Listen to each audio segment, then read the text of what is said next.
What's up, everybody? Ryan from Sports Card Radio. That's right, we are fucking live outside here in beautiful Scottsdale, Arizona, at the Tops Industry Conference.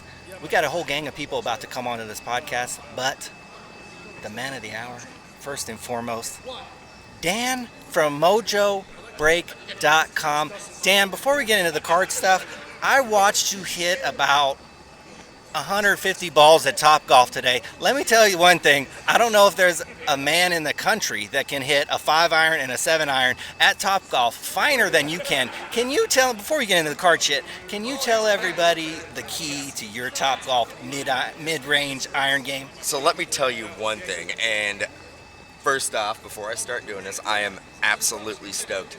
I have not done a podcast with Ryan since 2014, Sports Card Live, sitting in my car, Santa Cruz, California, on my lunch break. I mean, that was like, and it's crazy. It's crazy to think 2014, 4 years ago, feels like a lifetime ago. Fucking love your shit.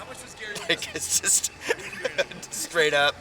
Fucking love you, like Here's a cheer. I just handed him a hug. I mean, dude, you are my boy. Like, I did a little shindig today. Got up on stage.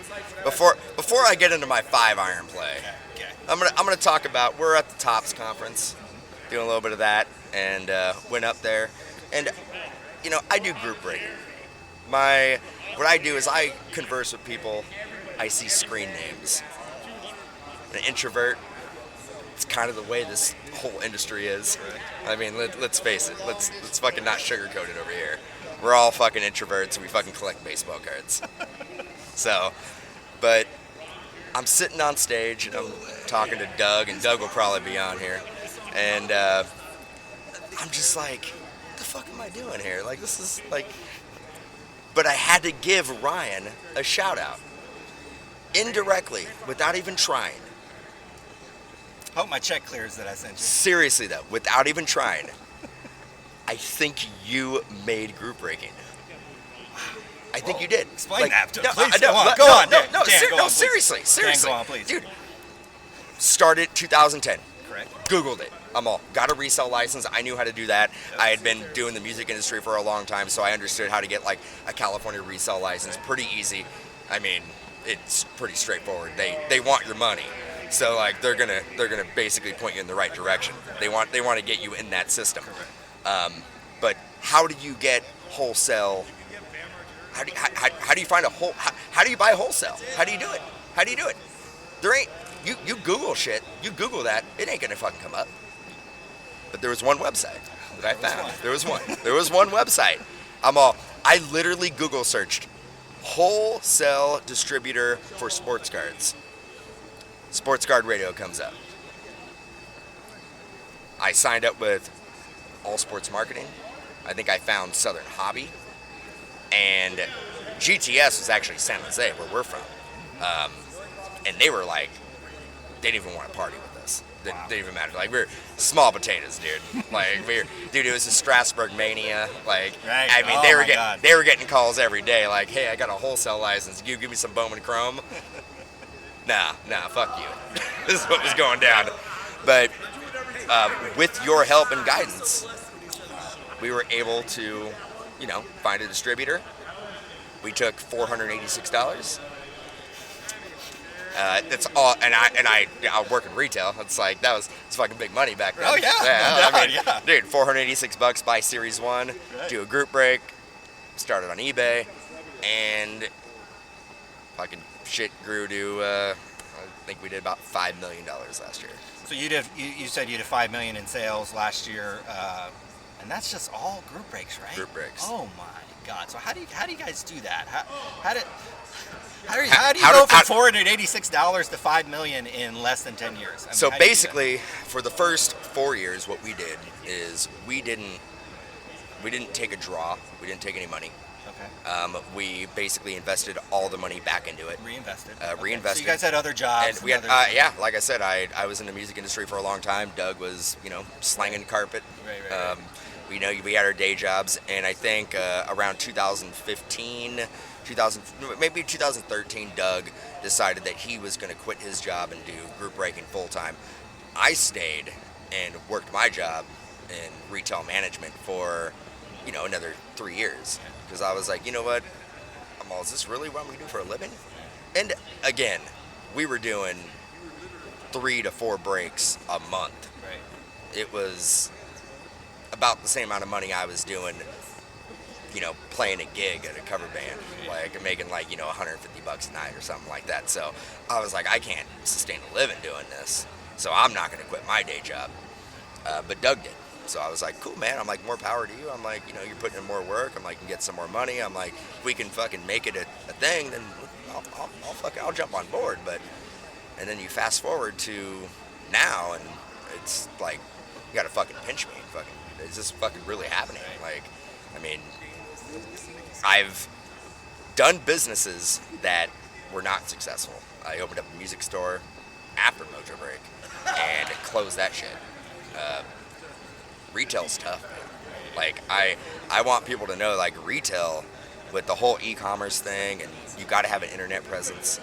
Retail it's a tough fucking game, for sure. But yeah, like, I think I went off on a tangent. I didn't even give you the 5-iron. Like, I didn't even talk about my iron play. No, that's how good you are. You Like- don't even have to like- talk about it.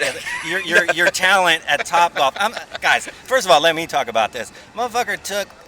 First of all, it was open like shots at Topgolf. You literally just had to bait yourself. So Dan just pulls out the 5 and the 7-iron, and I swear to God, it looks like motherfucking. If you squint, it looks like motherfucking Tiger Woods hitting the shots. I swear to you, these motherfuckers were damn near hitting the back of the net with a 5 and a 7-iron.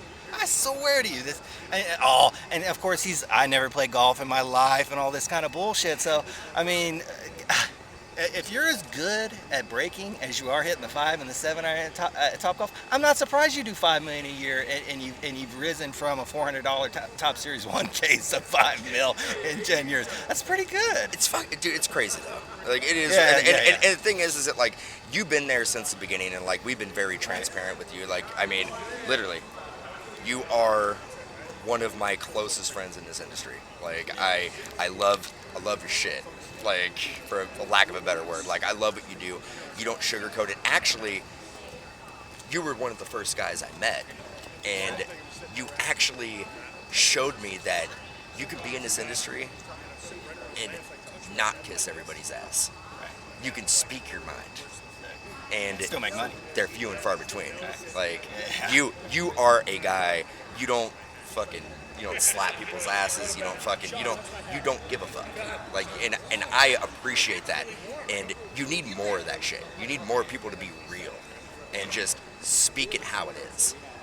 And dude, you're an unsung hero in this industry. You don't get enough praise. Like, there should literally, like, you should have been on that panel today. You should have been up there talking. See, they don't want me up there. That'd be. Whew. But they should though. Well, Because you're unbiased. You have skin in the game, but you don't care about the products as like we care about it. correct. So basically, you don't care if they have like 10 products in a row that just absolutely tank. Correct. You don't give a shit. Don't give like, a it ain't gonna affect your bottom line by any means. None whatsoever. Where we care, Right. and it's gonna affect our bottom line. So we have to basically try to figure out a way to, for a lack of a better word, maybe sugarcoat it and spin the positives on it. Where we need more people in this industry who don't do that and say it the way it is, because collectors, they need to hear the truth. And we do what we got to do on the hype, with trying. We don't take any money from any manufacturer. We never will, because we can't actually do an honest review of product. If I'm getting Sponsored by Panini. If I'm getting boxes from Topps or Panini, you've been down that road. You get it. Yeah. I know you got some boxes back in the day. Hard to do yeah. hard to do an honest review when you're getting free shit. right? Yeah, and I pulled a $5,000 Kyrie one time. Hard- I mean, hard- you think I'm going to say anything bad about 12, it's 13 hard. Prism? It's hard to basically look at it and go, you know what? I'm all fucking product sucks. Hey, by the way, when's my next shipment of free shit? Right. It's hard, dude. It's hard. So, you know, when we started this, we do it from a little bit of marketing from our aspect. We're trying to build our brand, but Doug and I truly love what we do. We love going out there. We love opening up cards. We love interacting with collectors. But I want everybody to know that we are absolutely realist when it comes to products. If a product is bad, I don't care if I have 20, 30 cases of it. I will tell you, it's a bad product. You should probably buy something else. Right. It's not the consumer's fault that I purchased 50 or 60 cases of something. I shouldn't put it on them. So, you know, I just try to be real about it, man. That's one thing you guys do really well on your podcast, and it's actually a live YouTube hit show that you guys do. The Hype every Wednesday, right? Every Wednesday, 2:15 Pacific time. We are consistent about doing it, and I learned doing Sports Card Live with you. In order to have a successful podcast or live show, it needs to be consistent. People need to know where to find you, and if you're sporadic about it, you kind of lose those people who gain interest in you. It's tough, and like we all got to try to find time to do it. So, but I mean, you have a following. You have a following that we don't have. Like you have people who. Well, it's similar to your following in group breaks. You've been doing group breaks Yeah. for 10 years, and my brother and I have been doing, my brother has been doing his show for over, about the same time as you've been doing because there's breaks. no way, like the analytics, like we'll put up our podcast, and I know your brother's podcast. He does one, and he doesn't do it. He'll do one, and then he'll like Every do 6 months. then another one. He'll like in 6 months. There's like no rhyme or reason, but he probably like 10 times the amount of downloads on his than we do on ours, because people are waiting to hear what he says because he has that just die-hard following, and that's something that you can't build, man. It takes time. Same with breaking. You can't just jump right in the business. It takes time. You gotta build that. You gotta just, for a lack of a better word, you got the fanboys, man. Like people just jump on. They jump on, and with you guys, it's easy because you guys are some of the realest people in this industry. And again, we need more of that. We need more people who speak the word and are honest. And it's probably the fact that you guys don't sell product. You guys got no skin in the game, so it makes it, you guys can be even more critical of manufacturers. And if something, is wrong, like you guys can call them out, where there's some other, online retailers that, they're sitting on X amount of dollars of that product. They can't do it. I mean, it's sabotage. You're like sabotaging your own business. You can't do that. I know that I just sit there and salivate. I salivate over getting the call from the lawyer who's suing Panini. I salivate over a mistake that a card company makes. Some may call it malicious. Some may say I have bad intentions for the hobby, but that's just what interests me.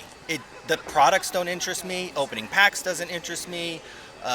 These new players that come along, unless they're playing for the Giants, Lakers, or a team I'm interested, don't interest me. But the inner workings of the hobby, coming into a conference like this and seeing how well the business is doing, to be perfectly honest, and how it's grown over the last few years, those are the things that really interest me. Hearing Doug and Dan talk about group breaks and trying to explain to a bunch of card shop owners, some of these motherfuckers who haven't moved past the flip phone yet, how to do group breaks, that's interesting. How does that all work out? You got hotshot young guys like Dan here who are in their 30s, and you got, guys, these dealers who've been around for years and years and years, And and I do this, and I sit there and have this conversation, like, I want it to grow. I want shops to succeed. I want them to be able to figure out avenues to make money. I don't want them to go away. Shops go away, it only hurts the bottom line of the industry. We need the people who go in the shops buy packs, that tangible product where they actually leave with the cards. Yeah. Like, we need to have that. That is still the lifeblood of this industry. I want to make it so they do it the right way, and I'm an open book. Like, all these card shops, they know. I've told them a million times. I'm like, I will do everything besides fly to your hobby shop and do a break for you. I mean, but I will literally set it up for you. I will tell you exactly what you need to do, because I know how important it is to have those local card shops in every town. I don't care if it's, Stockton, Sacramento, San Jose, Boise. Like, we need to have these card shops. That is where the industry started. That's the lifeblood. We need to make sure that still exists. Yeah. And some of these people get set in their ways, and they're like, I'm not going to do it this way. And we need to change that culture. That culture needs to be changed. Like, it's almost like you don't care about your business. You don't. You need to be able to figure that out. And I think I can't force anybody. Like I was telling you, man, I'm like, if you have a hobby shop and you don't have a webcam and a USB mic and you're not trying to sell personal boxes on, like, if you're sitting there waiting for people to walk in, you ain't gonna pay your rent. Like, I know this. I worked in retail. I get it. Like, it's going to be a struggle. Right. But if you have a live feed and you have post-it notes, I mean, it does not have to be elaborate. But if you could sell like an extra $400, $500, $600 a day, probably more than you would sell in your shop with people just walking in, and you're doing it with a location that costs you no overhead. So, I mean, those are just great tips, and those are, some of the things you talked about at the industry conference. Dan, I wish I could talk to you for an hour and a half. You have a list. There actually, I am not shitting. There is a dozen people who are begging to get on the podcast. Sports Card Radio podcast. Well, they're begging. Why don't you go get Rich and bring him over here? All right, I'm gonna get Rich. All right, brother. All right. Thank you. Next on the line, we got Group Breaker extraordinaire, Rich Layton. Take some of these glasses out? Go for it, buddy. Oh, Yes. am I interrupting? No, you're not at all. No, we're not at all. We're here in Scottsdale, Tops Industry Conference. What's the state of group breaking right now? Is it good? It's great. It's great? Yeah. Better than last year? When I talked to you last year? Yes. How so? I think slightly better rookie classes across a multitude of products, and I think slightly better products. I'm really. I mean, we're actually at a point now where we can't get enough products. Yeah. Whereas last year we could get just enough. Now it's everybody's scrambling for more. What do you do when what do you do in those scenarios where you can't get enough products? And You gotta go out and get more. If What do you do? customers demand it, where do you go? Where do you go get it? I mean, there's a lot of places. I mean, You go on DealerNet and you're just like blowing up the offers and trying to get it. trying. And Yeah. how I mean, successful is that for you? You can go through sub-distributors, David Adams, Yeah. Blowout, Steel City. You can go through your main distributors if they still have any, but you gotta pay up. Yeah, you have to pay way more than Okay. cost. So on these breaks that you're like reordering, are you, and you're having to pay up, right? You're having to pay up way above what you already paid. Are you making money on these breaks? Are you breaking even? Are you just trying to kind of keep the customers in the door, keep them happy with this new product? I think it's a combination of both. I mean, you don't want to put your neck on the line for a product that you don't think is going to go up more than it already is. One, I mean, that's just smart business. But at the same time, you also don't want to be out of a product that your customers want and they're going to go elsewhere to find. So I want them to make sure that they're able to always come to us knowing that we're always going to have what they want. So you have to dance around that a little bit. It's not easy, but I mean, we're always willing to. We don't have to make, a killing on every single break that we do. Mm-hmm. That's not, Right. that's just not in the business model. We know that's part of what we do. What do you feel like it's a problem that there's not enough product, or is it just an obstacle that you're around? Or I think it's an obstacle. You have to learn to adapt to it. There's more breakers now than ever. Yeah. I mean, we've talked about this, me and you, one-on-one years ago, where we couldn't believe the amount of breakers in the industry. And that was now it's 5 years ago. And now it's like 5x that Now number. it's easily 5 Yes. times that, 10 times that, Yeah. probably. Yeah. Between Facebook, Instagram, Yeah. all the social media Easy. channels. I mean, I know for a fact that me and you didn't know that we'd be sitting here now saying that, Yeah, wow, yeah. there's even Right. way It's bigger. more. Right. Way bigger. Way bigger. Right. Astronomically. So, I mean, because of that and growing through that, Yeah. we weren't huge then, but we were big Yeah. compared to other breakers. So going through those times then and now, growing into now, I mean, we've learned how to adapt pretty quickly, and you have to. I think that's a really important thing to know in this industry is how to adapt. How to move quick. How to move quick, how to get in, how to get out, how to keep everybody happy. That's 99% of my time is spent figuring out different ways to keep our customers happy with less product than I would normally get. Right. It's not easy. So, like you said, we were sitting here a few years ago, and we never would have bet that there would have been, like you said, it's not 5x, it's like 10x the number of group breakers there was Easily. even just a few years ago. Yeah. So, are we sitting? It's 2019. Are we sitting here in 2022 or 2023 Saying the same thing again. and being like, "Damn, it fucking 10x'd again"? Right. I don't know. I didn't know then. I don't know now. Can it? I don't know that either. If it could, the only way it can is if they make more. Make more product And I'm terrified of that notion. because I don't want it to get watered down anymore. products than it already themselves. is. Right. do you think the products are watered down now? I think the market, at times, seems watered down. In all sports or specific sports? I wouldn't say all sports. I'd say basketball, football, baseball. Okay. Hockey. I mean, you have one manufacturer making it. They have a finite amount of products that they release every Right. year. So they pretty much have A the little harder to find that stuff too. Yeah.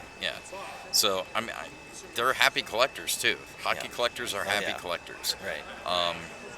You don't hear the moans and gripes in that industry compared to what we hear in basketball, baseball, and football. It's not the same.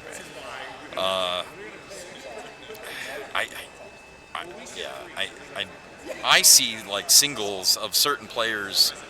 I mean, we pay a lot of attention. We do buyback products and stuff like that. So Yeah. I'm constantly buying and selling and Singles, everything, right. singles and bulk deals or whatever we can, whatever looks cool that our customers may like that we can put in a repack product and stuff like that. I see prices of players fluctuating either up or down. I mean, daily. All the time. Daily.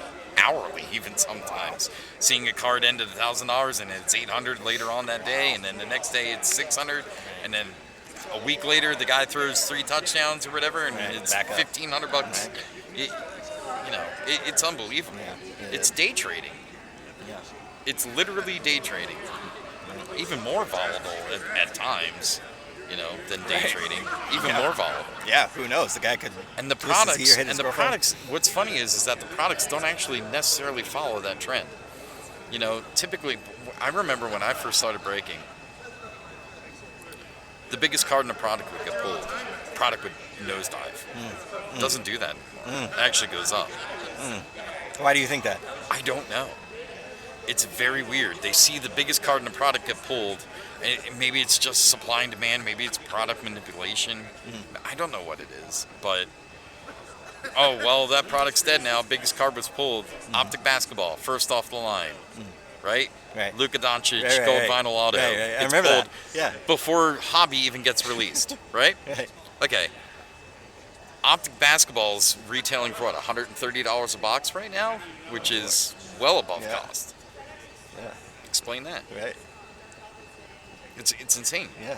And he's really one of the only hot rookies this year. I mean, he's in Well, basketball. that's a whole nother subject, but I honestly do believe that if you pulled Luka out of that rookie class, we would have an amazing rookie class. Yeah. Yeah. Well, I there's think good players. He Yeah. certainly really Yeah. overshadows that entire rookie class. Right. And they don't sell well because everybody wants Luka.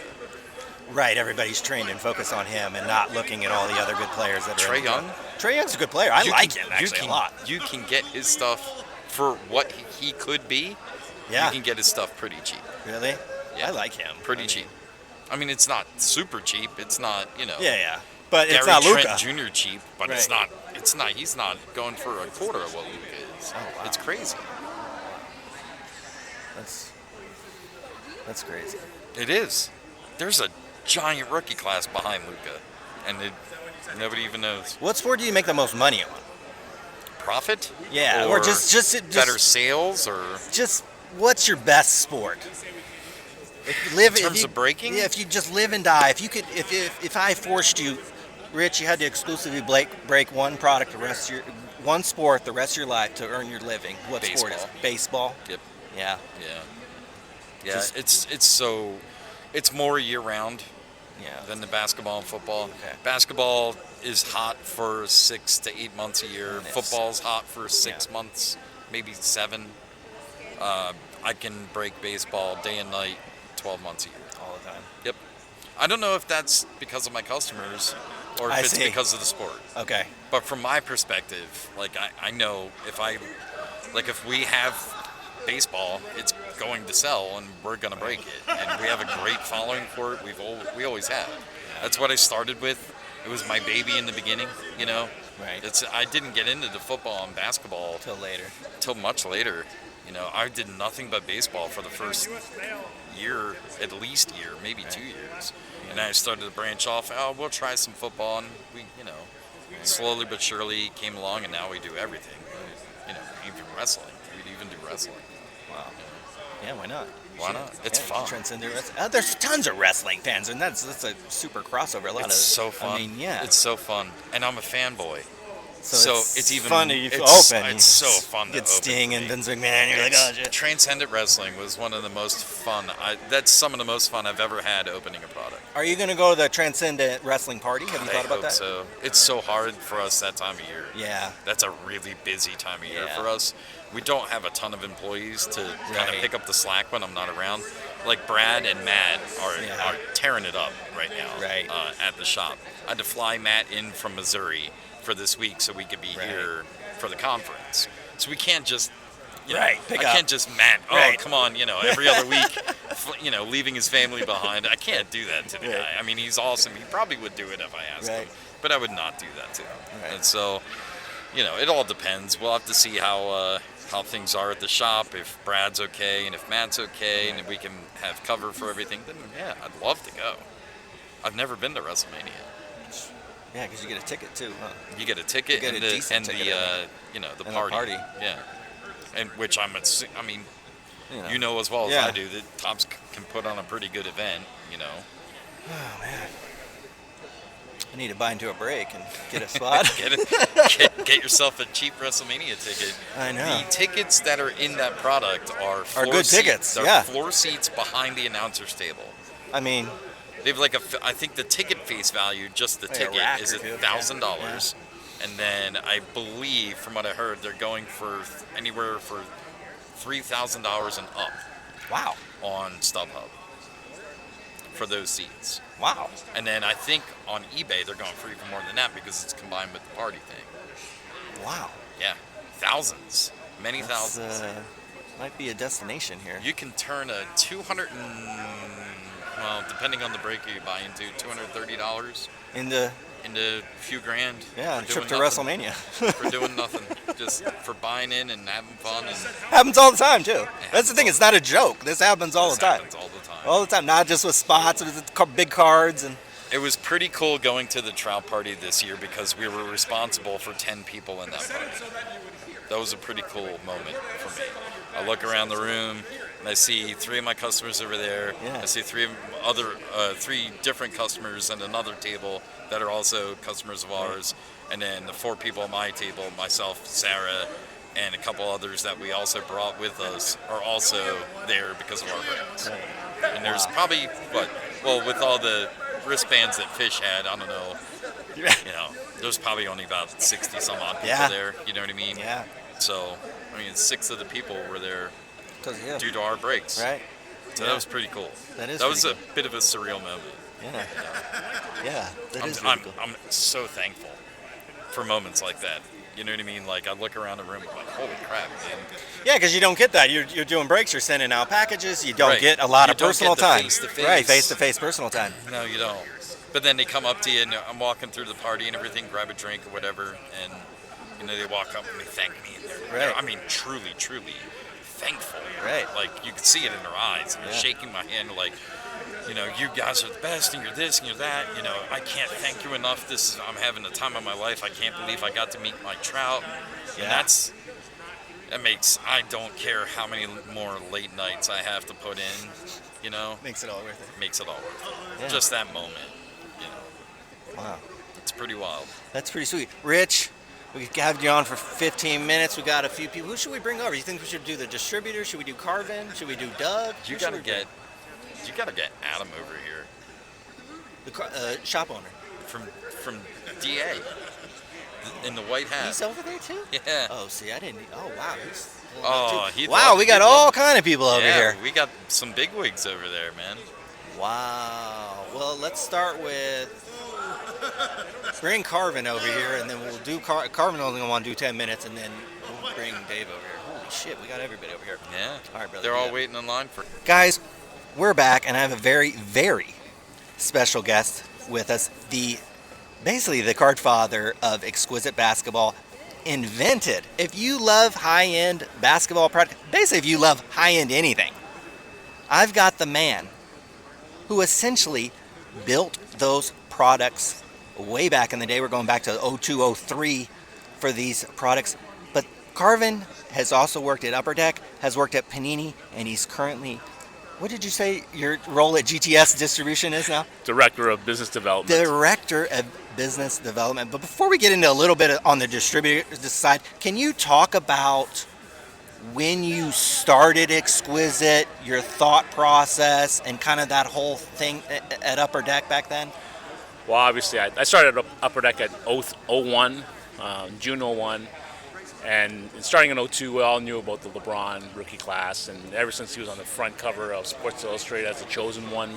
So when we were building our portfolio, presenting to LeBron at the time for him to sign an exclusive contract at Upper Deck, we felt that this is the year. If we're going to introduce a high-end product, right? At that time, the Ultimate Collection was the #1 product for high-end basketball. But we felt that for that year, we could take it up to the next level. So, the Ultimate Collection had 4 packs, 4 cards a pack. We said, well, we get rid of the base cards, get rid of some of the, extra jersey cards, just make it 5 cards a pack and just take it up to $500 a pack. And that was the invention of the Exquisite Collection. And what were some of this? I know you're credited with essentially inventing the Logo Man, which is maybe one of the most popular kind of memorabilia cards in the hobby. Can you talk about that process or that time period, and what made you think about putting a Logo Man swatch onto a piece of cardboard?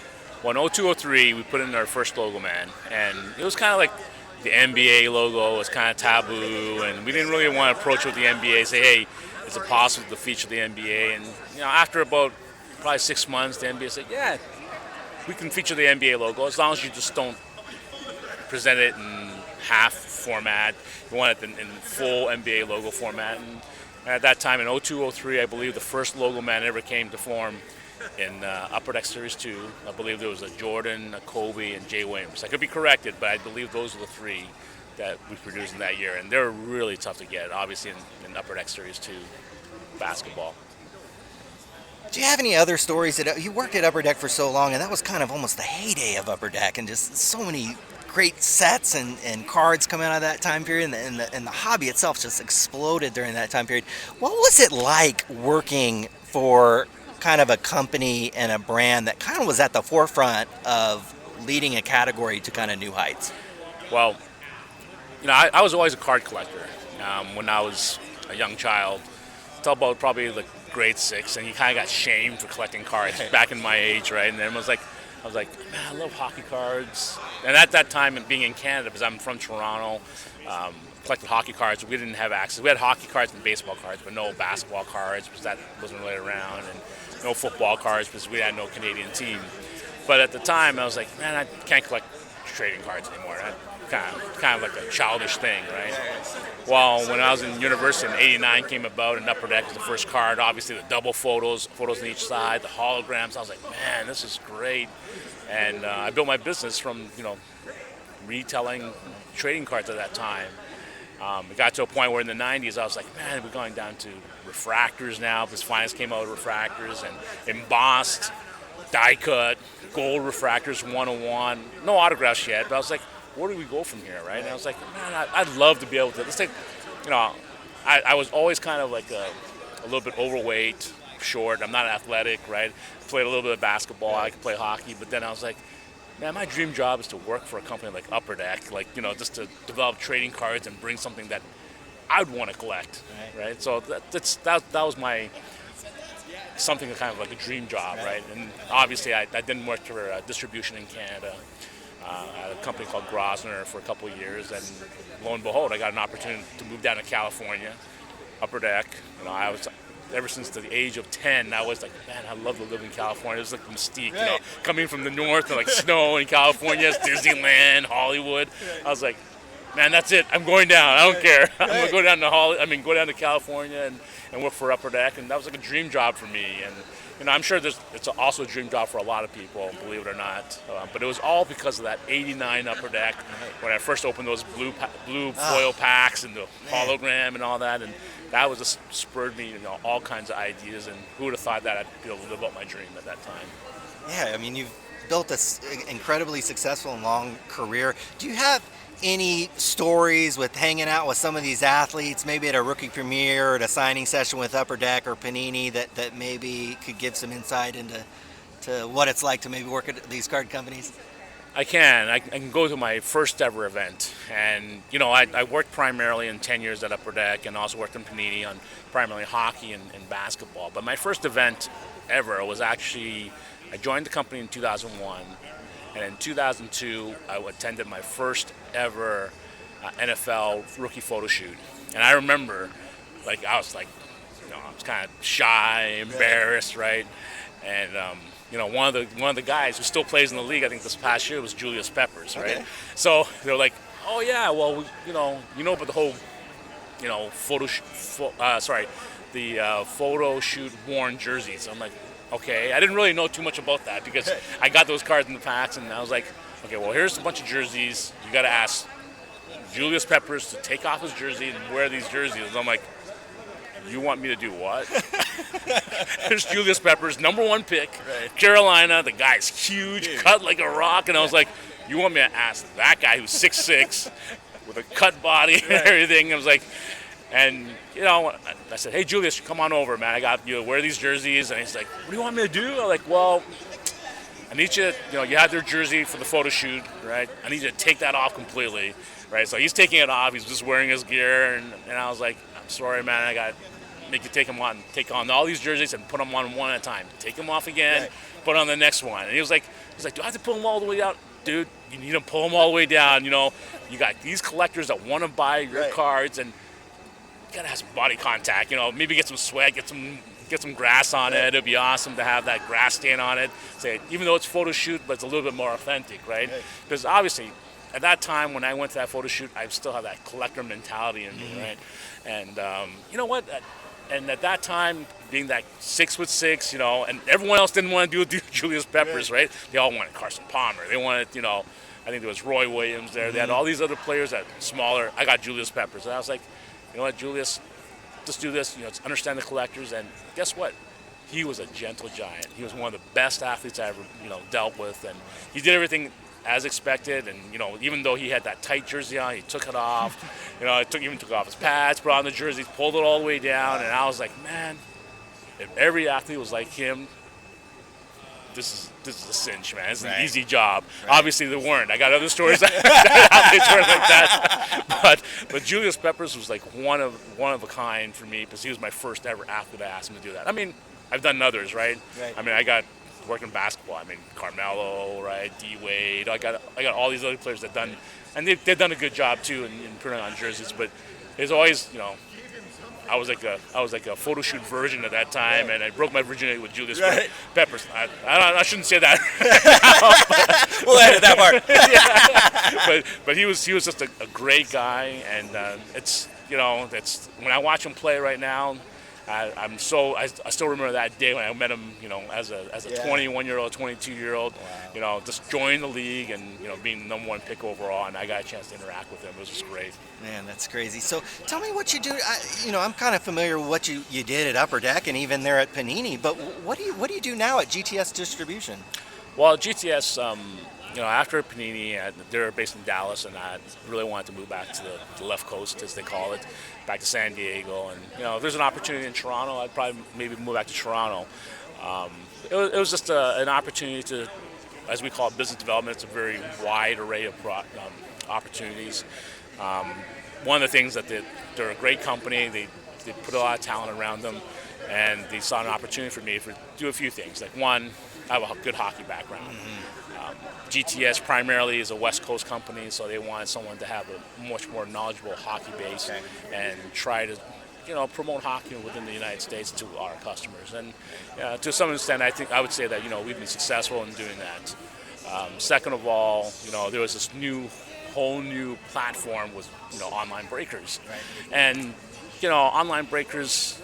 As we see it today, I mean, I joined the company in 2014, was still growing, and there's some opportunities and how educate how people can become an online breaker, how people can do, create a community online versus having to be in store. Obviously, in store is great because you have, dialogue together, and it's not just reading a screen. You're not going to have to talk to a computer.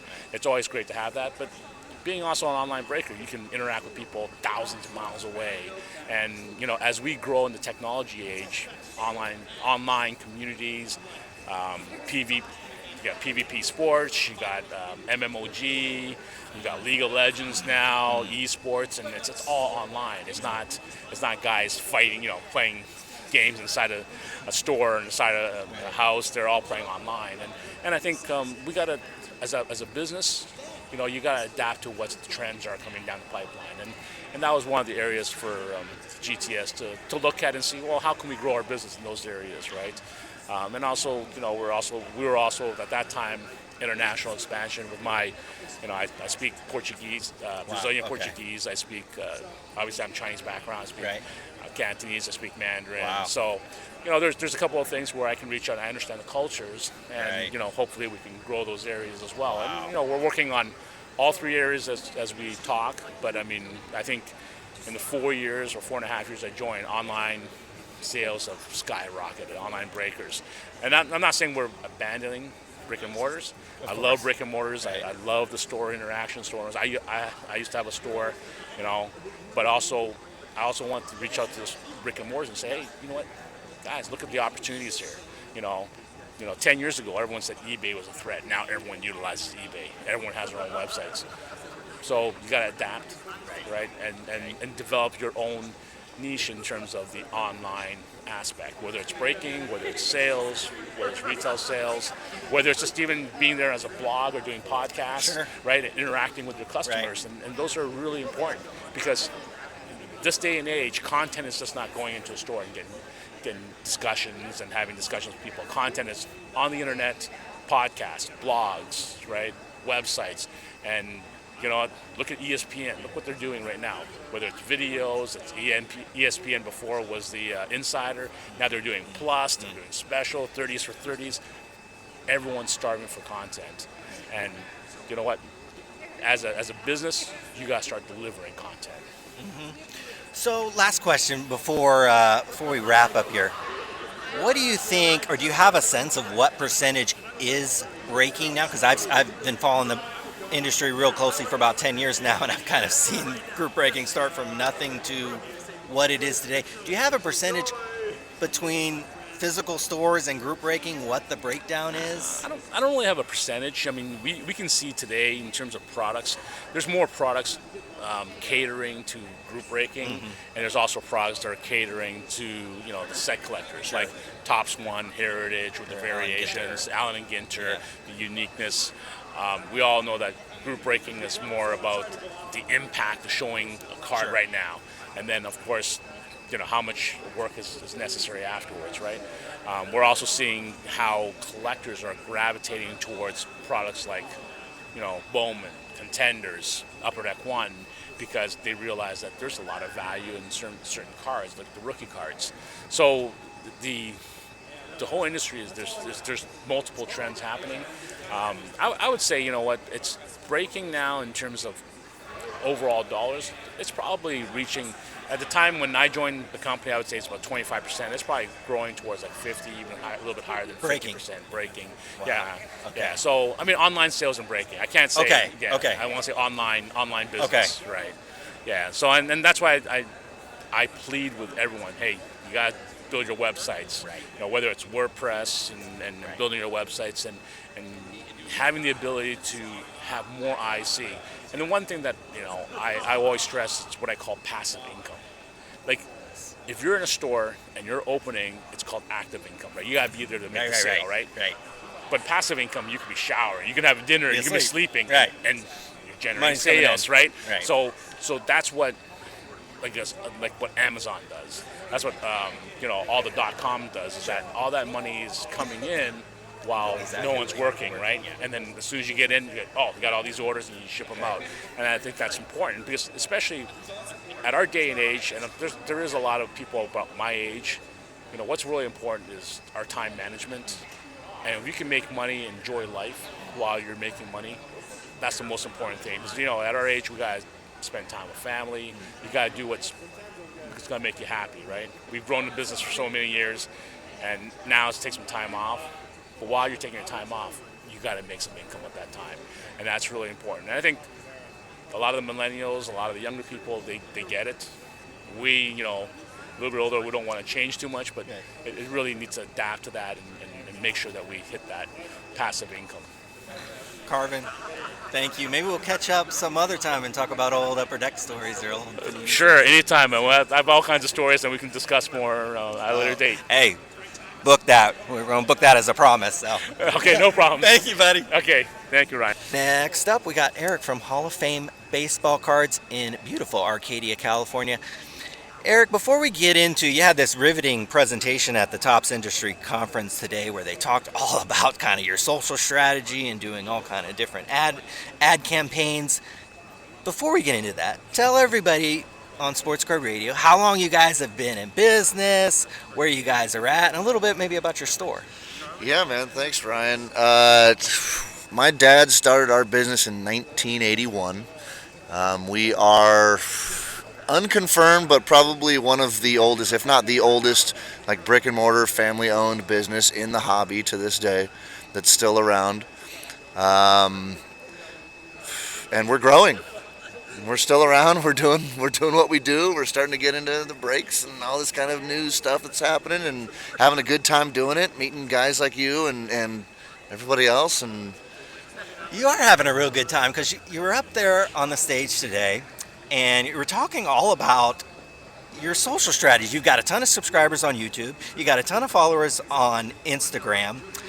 And you had somebody actually kind of come in and kind of dissect your social strategy and actually display it all for the shop owners and people at the industry conference. How did that all come about? How did they get connected with you, and how did that kind of all come about? That came about. That was kind of a Topps idea. Topps is working with a company called Octagon, who's like a digital marketing, like strategic marketing company that's been working with Topps to promote them, and they wanted to see how it might benefit for a company like that to be working with the hobby shop owners.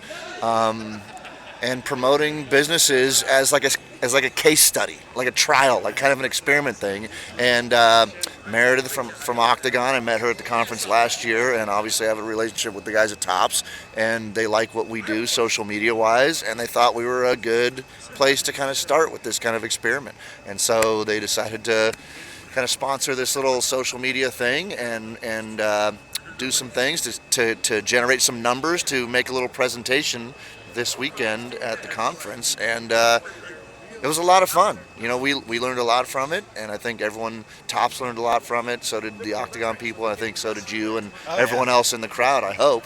Oh yeah, definitely. It was great, and I almost wish they would have videotaped it and shown it to shops that weren't here and so forth. Tell everybody though, what are some of what are the platforms, the social platforms that have worked the best for you, and why do you think that is? For us, I mean, we always encourage people to use the platforms that you enjoy using. First of all, just from a natural user perspective, use where your strengths are, And for us, we like Instagram. I like Instagram a lot because I'm kind of an artist, photo, and it's real photo driven and eye catching and real user friendly. It interfaces really well. So we use a lot of Instagram, and we use a lot of YouTube. I got a lot of friends that are kind of some bigger YouTubers right now and have been influenced by them to start using YouTube.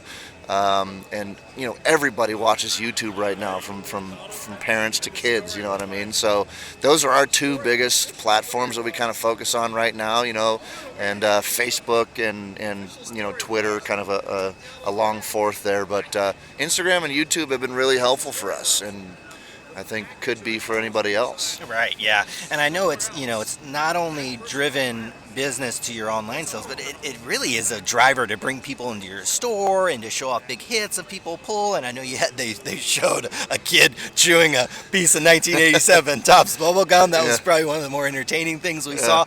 Can you talk about, I know most of your business is done in your physical store, but one of the key statistics in the presentation today, it said that you did 9% of your online sales on Cyber Monday alone. So 9% of your whole take for 2018 online was done on Cyber Monday. How the hell did you do that? The Black Friday, Cyber Monday weekend's a pretty big weekend for sales, definitely in our country, right. And we've, for the last number of years been trying to, focus on that weekend and try to take advantage of that and the shoppers that are around and stuff like that. And Black Friday was kind of slow this year, to be honest, or 2018, kind of slow. Small Business Saturday was a little slower than that, and I just was unhappy with the results from those two previous days, where the year before was huge for those 2 days. And so I was like, I can't let this weekend end without seeing some bigger numbers. And so we just basically put out some crazy, stupid prices on products that we just had an excess of, at least for us, just to see what would happen. And it ended up just blowing up, so it was cool. We made a lot of sales, even though we lost our butts on some of these products, you know what I mean? But overall, we were able to do a lot of sales, and it ended up being 9% of our total sales for the year. What do you have any intentions for next year, or are you already looking ahead? What do you think you're going to do for Black Friday and Cyber Monday and all that stuff this year? This 2018, admittedly, I didn't personally have a lot. I didn't have the time that I would have liked to do some forecasting, some foreshadowing, some pre-promotion, if you will. It was very last minute. That might have been a lot of the reason that maybe Black Friday and Small Business Saturday was a little slow for us. So I'm going to, for this coming year, 2019, I'm going to try to do some more pre-promotion and try to drive sales, for Friday, Saturday, and Sunday, and then Monday by talking about it further than 1 day in advance.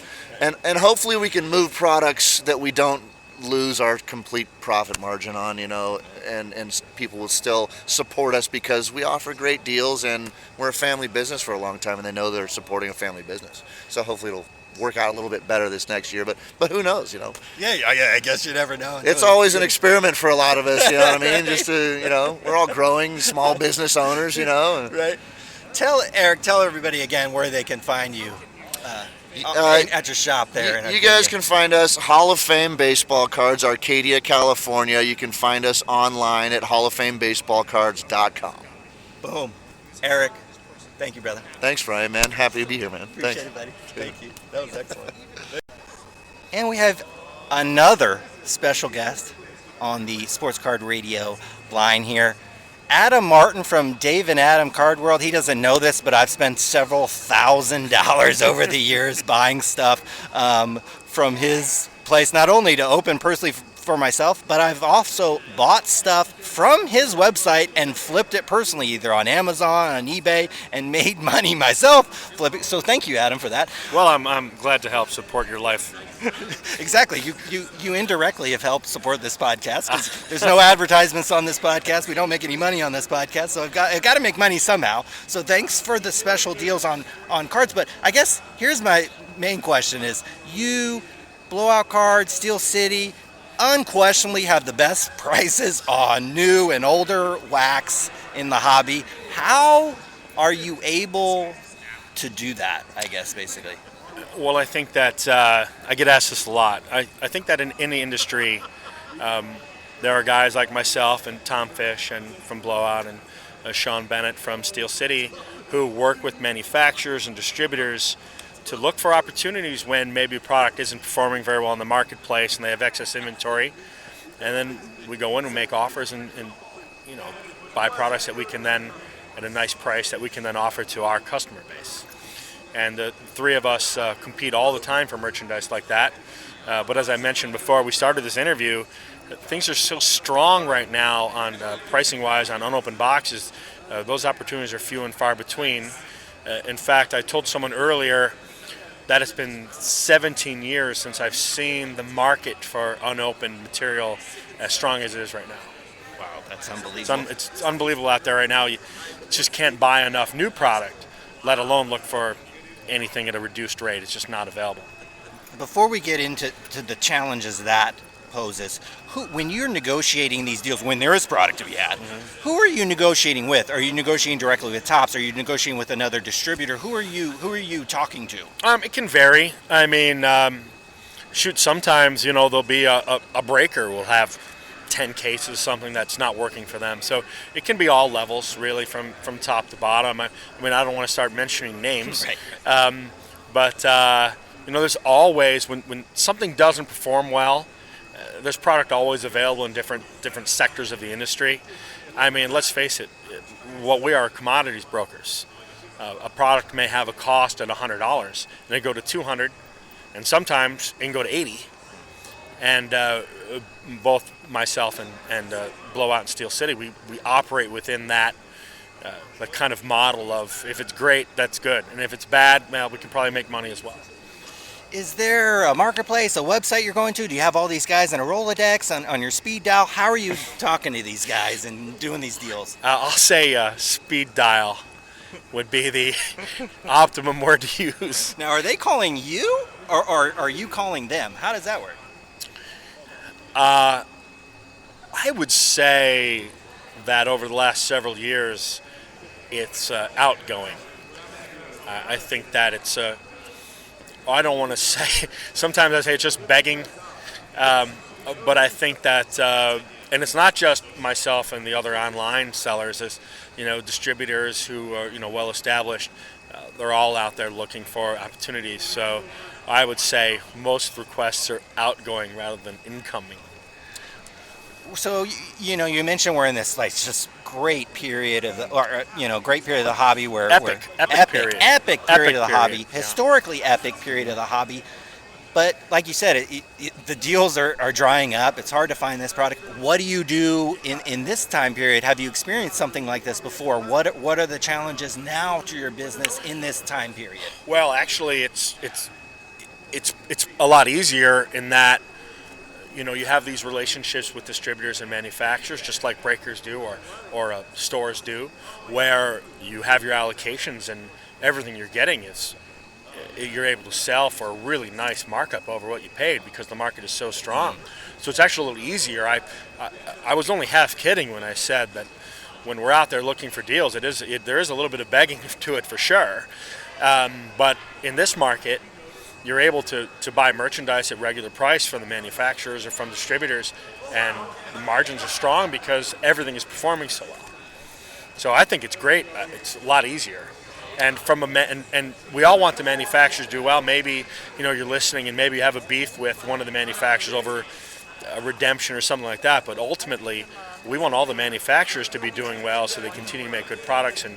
And for me, I'd like to stay in business, and so therefore I'd like for them to stay in business as well. Do you like the exclusive licenses, or would you rather see that split up too? That is a tough question. If you'd asked me 2 years ago, I would have said I don't like it, and I think right now, when everything is doing so well, I don't know how it would be better if it was split up. So I would say right now I'm kind of on the side that I like the exclusives. I don't think anybody is watering down their products so much. That was always a concern. If you have an exclusive, are you really going to provide value to the consumer in your product? And I don't see it. I mean, you're never going to have a perfect box every time, but I haven't seen it. So I think right now I'm okay with the exclusives if they stand right now. So, we're in this epic time period. If you could look into your crystal ball, how long do you think this epic time period lasts? When I talk to met a lot of dealers here and store owners and some breakers, that I haven't met before, and I have a real simple philosophy of this business, and that is our industry is based upon two factors: economy and a rookie class. So if there are good rookies and the economy is good, things do well. And if there is not a great rookie class and the economy is bad, things don't do well. It is really as simple as that. Now there's some seasonality to it. Back to school time is slower for all retailers. I feel that. Right now is usually pretty strong. And then, holidays come along and it's great. So there's some seasonality to what I'm saying. But ultimately it's literally economy and rookie class. And, we can look back and chart that for the last 20 years and see that bears out. It's a little too simple, but it's true. Right. Yeah. Sometimes business is simple like that. I have just out of my own curiosity, that's kind of the size and scope of your business. How many employees do you have working for you? 93. That's a very exacting number, and I only know that because I got an email today that referenced that number. Otherwise, I might not know exactly. But 93. 93, and these are spread across several stores and. No. So. We're based in Buffalo, New York. Okay. We were fortunate to strike a deal with a landlord for a retail space that's 42,000 square feet. So I think it's the largest fan store in the world. So we have we're in Buffalo, so we have a lot of Buffalo Sabres and Bills merchandise, but obviously tons of unopened boxes of cards. And I think we have 10 or 12 people there, but most of the people who were based, we have 3 warehouses down